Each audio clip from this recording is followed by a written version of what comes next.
পালাবো না, প্রয়োজনে ফখরুল সাহেবের বাসায় গিয়ে উঠবো।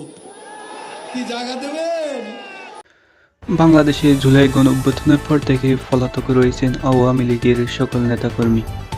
তার মধ্যে সবচেয়ে জনপ্রিয় ও সুপরিচিত হলেন আওয়ামী লীগের সাধারণ সম্পাদক ওবায়দুল কাদের। সবাই ভাবছেন কোথায় আছে সেই ওবায়দুল কাদের।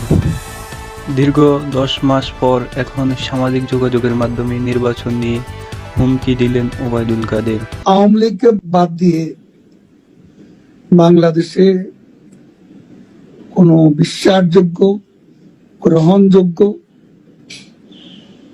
নির্বাচন, নিরপেক্ষ নির্বাচন হতে পারে না এবং তারা নিজেরাও আদৌ নির্বাচন দেবে এ ব্যাপারে আমরা যথেষ্ট সন্দিহান।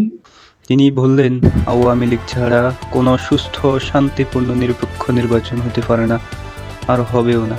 এতে সে হুমকি দিল নাকি অন্য কিছু? আবারও কি পাল্টে দাঁড়াতে পারে সেই ফেসিবাদী আওয়ামী লীগ?